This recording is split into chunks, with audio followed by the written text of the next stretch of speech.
আমাদের মা বোনরা যখন কনসিভ করে তখন তারা 1 মাস বা 2 মাস পরেই বুঝতে পারে যে তার বাচ্চা নষ্ট হয়ে গেছে, ঠিক কিনা? তার মানে সেটা রক্ত আকারে থাকে, এটা যে কোনো সময় চলে যেতে পারে। তো প্রথমে যে 40 দিন বীর্য আকারে থাকে, সেখান থেকে আল্লাহ তাআলা একটা রক্তের টুকরা বানান, সেই রক্তের টুকরার পরে আবার 40 দিন পরে সেটা একটা মাংসপিণ্ড হয়। মোট 100 কত দিন?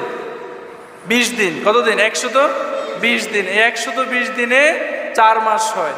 4 মাস পরে মা পরিপূর্ণভাবে বুঝতে পারে এখন আমি কনসিভ, এখন আমি কি কনসিভ। এরপরে যখন আল্লাহ তাআলা বলেন 4 মাস যখন পরিপূর্ণ হয়, তখন নবীজি হাদিসের মধ্যে বলেছেন আল্লাহ তাআলা সেখানে একজন ফেরেশতা পাঠান। কি পাঠান?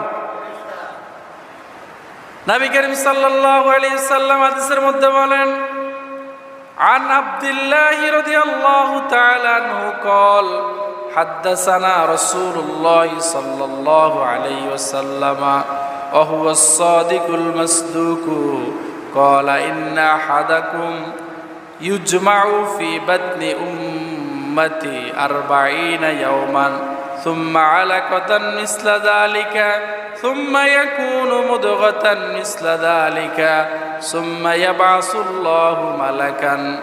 হযরত আব্দুল্লাহ ইবনে মাসউদ রাদিয়াল্লাহু তাআলা আনহু থেকে বর্ণিত, তিনি বলেন সত্যবাদী ও সত্যবাদী স্বীকৃত রাসূল বিশ্বনবী জনাব মুহাম্মদুর রাসূলুল্লাহ সাল্লাল্লাহু আলাইহি ওয়াসাল্লাম বলেছেন, তোমাদের প্রত্যেকেই আপন মাতৃ গর্ভে তোমরা যখন 40 দিন শুক্র তথা বীর্য আকারে থাকো, এরপরে যখন 40 দিন তোমরা রক্তপিণ্ড আকারে থাকো, এরপরে 40 দিন যখন তোমরা মাংসপিণ্ড হও, অর্থাৎ 120 দিন যখন পরিণত হও, 120 দিন যখন তোমাদের বয়স হয়, তখন আল্লাহ তাআলা সেখানে একজন ফেরেশতা পাঠান। সুবহানাল্লাহ।